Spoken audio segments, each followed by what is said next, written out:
যখন থেকে BCS preparation শুরু করি সবচেয়ে বেশি প্যারা দিয়েছে বাংলা সাহিত্য। বাংলা সাহিত্যের প্রাচীন ও মধ্যযুগ কম হলেও আধুনিক যুগ একদম মহাসমুদ্র। তো কিভাবে আমি এই বাংলা সাহিত্য পড়েছি এবং এগুলোকে একটা প্যাটার্নের মধ্যে নিয়ে এসেছি এবং মনে রেখেছি, সেটা নিয়ে আপনাদেরকে 7টা টেকনিক শেয়ার করব। আশা করি এগুলো যদি আপনি জানেন তাহলে দীর্ঘদিন আপনি সাহিত্য মনে রাখতে পারবেন। প্রথমে আসি প্রাচীন যুগ ও মধ্যযুগ। এটার সিলেবাস একদম কম। যদি আপনি কন্টেন্ট হিসাব করেন, প্রাচীন যুগে হয়তো 4-5 পৃষ্ঠা, মধ্যযুগে হয়তো 8-10 পৃষ্ঠার মধ্যেই শেষ। তো এগুলো যে কোনো বই থেকে আপনি একদম ঠোঁটস্থ করে ফেলেন, প্রিভিয়াস প্রশ্ন এবং প্রাচীন যুগের কন্টেন্ট, এখানে আর বাদ দেওয়ার কিছু নেই, সবগুলোই পড়বেন। দেখবেন এখান থেকে 2-3টি প্রশ্ন আসলে সবই পারবেন। এই জন্য প্রাচীন যুগ আর মধ্যযুগ নিয়ে তেমন কিছু বলবো না, আমাদের ফোকাস থাকবে শুধু আধুনিক যুগ, যেহেতু এটা মহাসমুদ্র। চলেন শুরু করি। টেকনিক নাম্বার 1, লেখকের নামের সাথে মিল রেখে তারপরে আপনি তাদের সাহিত্যগুলো মনে রাখার চেষ্টা করবেন। এটা কিন্তু আমার সবচেয়ে পছন্দের টেকনিক, কারণ এটা একবার যদি আপনি আইডেন্টিফাই করতে পারেন তাহলে আপনি কখনোই আর ওই সাহিত্য ভুলবেন না। যেমন দিলেরা হাশেমের সবচেয়ে বিখ্যাত একটা উপন্যাস হচ্ছে ঘর মন জানালা। তো এখন আমরা কি জানি, দিল, দিলের সাথে কি, দিলের আরেকটা সিনোনিম হচ্ছে মন। তাইলে ঘর মন জানালার মন আর দিল, দিল থেকে দিলেরা, এইটা আপনি এখন অপশনে দেখলেই বুঝতে পারবেন ঘর মন জানালা কে লিখেছেন, দিলেরা হাশেম লিখেছেন। শহীদ কাদরী, তার একটা নাটক আছে বিখ্যাত, কোথাও কোনো ক্রন্দন নেই। ক্রন্দন মানে তো আমরা জানি কান্না, তা ক্রন্দন আর কাদরী মানে যে কান্না করে বেশি তাকে আমরা যদি কাদরী বলি তাহলে এটাও আপনি সহজে মনে রাখতে পারবেন। আবার দাউদ হালদারের একটা বিষয়, তার একটা গ্রন্থ আছে জন্মই আমার আজন্ম পাপ। দাউদ মানে কিন্তু আমরা জানি এই যে চুলকানি টাইপের, তো এটা যদি হয়, দাঁত যদি হয় তাহলে মানুষ কিন্তু চুলকানি করে এবং চুলকাতে চুলকাতে হয়তো বলতেছে জন্মই আমার আজন্ম পাপ। তো আপনি ইন্টারেস্টিং ওয়েতে মনে রাখার চেষ্টা করবেন যে আসলে সবচেয়ে ইজিয়েস্ট ওয়ে কোনটা যে এই গ্রন্থটা মনে রাখার। তারপরে ইমদাদুল হক মিলনের একটা উপন্যাস আছে, বিখ্যাত উপন্যাস কালো ঘোড়া। এই দুল থেকে আসে কি, দুলে দুলে চলছে কালো ঘোড়া। এখন এই যে দুল দেখলেই আপনি এখন এই কালো ঘোড়া যে কোনো অপশনে থাকলেই আপনি সেটা আইডেন্টিফাই করে ফেলতে পারবেন। আবার কাজী আব্দুল ওদুদ, দুধ, দুধ মানে ব্রেস্ট, ব্রেস্টকে আমরা বক্ষ বলি।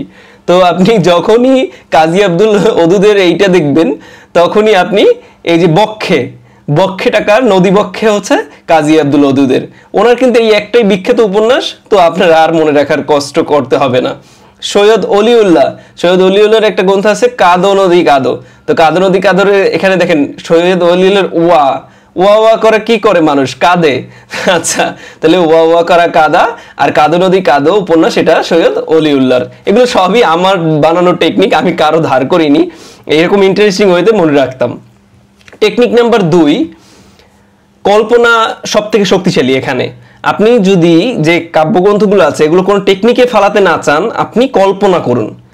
ধরেন এখানে হুমায়ুন আজাদের কাব্যগ্রন্থ আছে, সেখানে আমি মনে রাখতাম এরকম যে আমি একটা অলৌকিক স্টিমারে বসে আছি, সেই স্টিমারে একটা কাফন আছে মানে লাশ আছে, সেই স্টিমার চলছে, চলতে চলতে আমি দেখতে পেলাম নদীর পাড়ে একটা চিতাবাঘ জ্বলছে।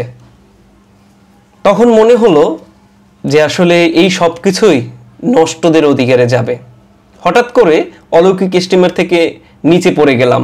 নিচে পড়ে যেতে যেতে যতই গভীরে গেলাম ততই দেখি মধু, আর যতই উপরে উঠতে যাই দেখি নীল।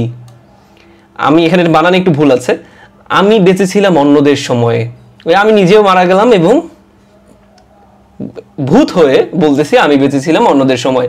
তো আপনি রিয়েলিস্টিক আনরিয়েলিস্টিক যেভাবে হোক এটা মনে রাখার চেষ্টা করবেন, দেখবেন আপনার অনেক দিন মনে থাকবে। এখন এই গল্পটা যদি আপনি আরেকবার একটু নিজে এটা থামিয়ে একটু ভাবেন, দেখবেন আপনার ম্যাক্সিমাম গ্রন্থই মাথার ভিতর সেট হয়ে যাবে। যখন এমসিকিউর মধ্যে দেখবেন তখন কিন্তু আর এই ব্রেনে মানে চেপে ধরে বের করতে হবে না যে কোনটা কারেক্ট অ্যান্সার, ওটা আপনার অটোমেটিক চলে আসবে।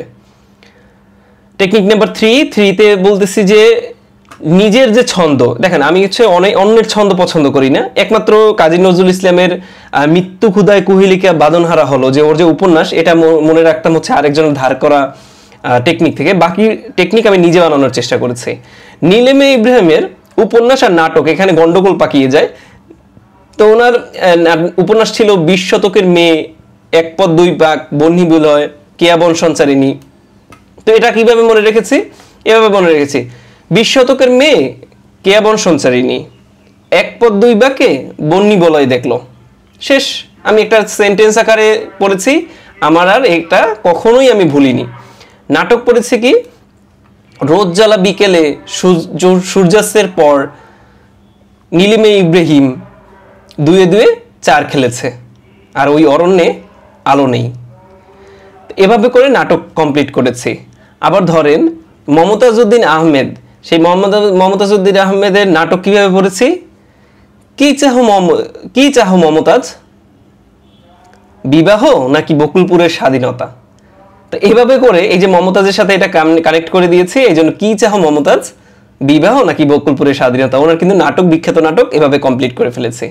এরপর সৈয়দ শামসুল হক, এখানে কি, এটা ওনারটা ডিরেক্টলি লাইন আকারে পড়েছি, এখানে এখন নুরুল দিনের সারা জীবন পায়ের আওয়াজ পাওয়া যায়। মানে একটা সেন্টেন্স, যে সেন্টেন্সটা আসলে মেক সেন্স করে। তো এইভাবে করে এখানে এখন নুরুল দিনের সারা জীবন পায়ের আওয়াজ পাওয়া যায়, একটা ছন্দ হয়ে গেল। তো এইভাবে কমপ্লিট করা যায়।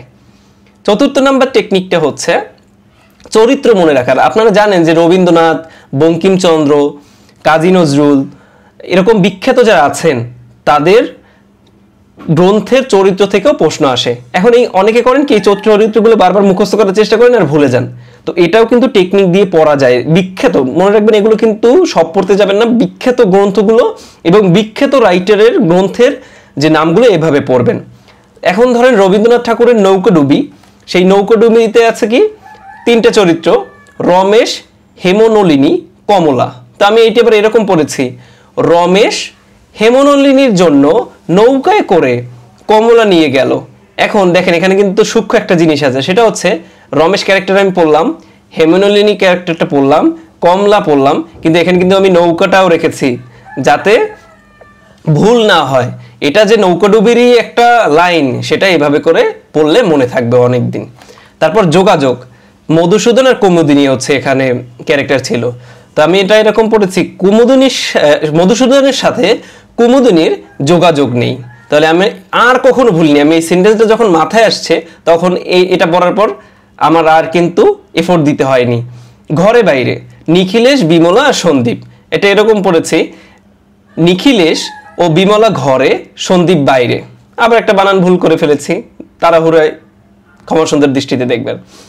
মৃত্যুক্ষুধা, নজরুল, রুবি, আনসার আর মোয়াজ্জেম আছে, তিনটি ক্যারেক্টার, অনেক প্যারা খেতাম মনে রাখতে। তো এরকম পড়েছি, ক্ষুধা লাগছে, রুবি, মোয়ান, মোয়া তো চিনেন, তো মোয়া আনতে বলেছি। তো হচ্ছে ক্ষুধা মানে মৃত্যুক্ষুধা, রুবি, মোয়াজ্জেম আর আনসার। কুহিলিকে আছে নজরুলের জাহাঙ্গীর আর তাহমিনা। তো এটা আবার অন্য নিয়মে মনে রেখেছি, কুহিলিকের কুহ, জাহাঙ্গীরের জাহ, তাহমিনের তাহ। তাহলে কি, কুহ জাহ তাহ। তো ভেরিয়েশন রাখবেন, আপনার যেটা যেভাবে সুবিধা হয় ওই সুবিধা অনুযায়ী আপনি মনে রাখার চেষ্টা করবেন। এখানে কোনো ধরাবাঁধা নিয়ম নাই, নিয়ম হচ্ছে মনে রাখার। টেকনিক নাম্বার 5, লিখে পড়বেন।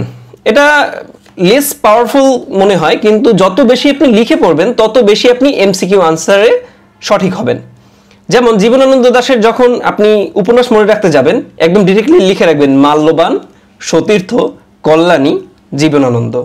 জীবনানন্দের সাথে লিখে লিখে পড়বেন, জীবনানন্দের কথাটাও লিখবেন, কারণ হচ্ছে মাল্যবান, সতীর্থ, কল্যাণী এটা যে উপন্যাস সেটা আপনি জানবেন, কিন্তু এমসিকিউতে গিয়ে আপনার মনে হবে এটা জীবনানন্দ দাশ না জসীমউদ্দিন।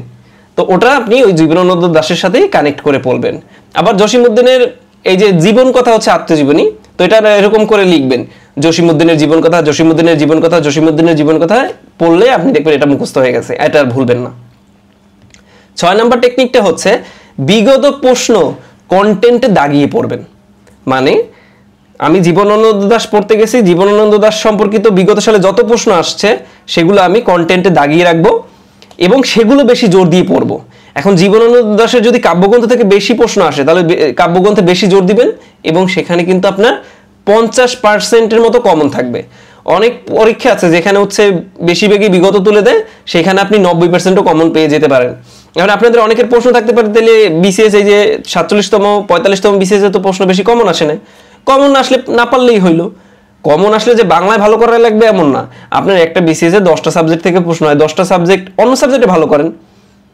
আপনি ডিপ বলতে কত ডিপ পড়বেন, যে কোনো একটা বই পড়বেন, ভালোভাবে পড়বেন। টেকনিক নাম্বার 7, এখানে হচ্ছে প্রিয় লেখক খুঁজে বের করবেন।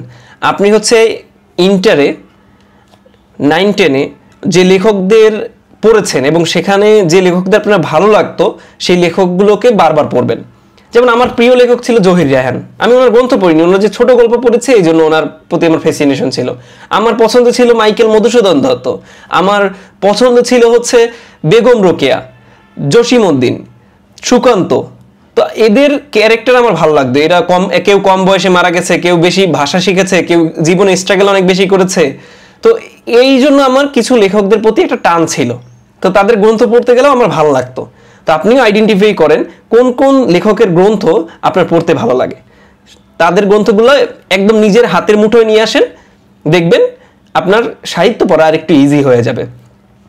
এখন আরেকটা বিষয় বলে রাখি, সেটা হচ্ছে যে আপনি যখন সাহিত্য পড়তে যাবেন, এই সাহিত্যতে তো অনেক কন্টেন্ট, তো আপনি যদি আমি যে টেকনিকগুলো শিখেছি এগুলো 2 মাসের মধ্যে ইমপ্লিমেন্ট করতে যান, সমস্যায় পড়ে যেতে পারেন। তো অ্যাটলিস্ট 3 থেকে 4 মাস সময় নেবেন এরকম পড়তে, দেখবেন সব সাহিত্যই আস্তে আস্তে আপনার হাতের মুঠোয় চলে এসেছে। ধন্যবাদ আমাকে সময় দেওয়ার জন্য। আসসালামু আলাইকুম।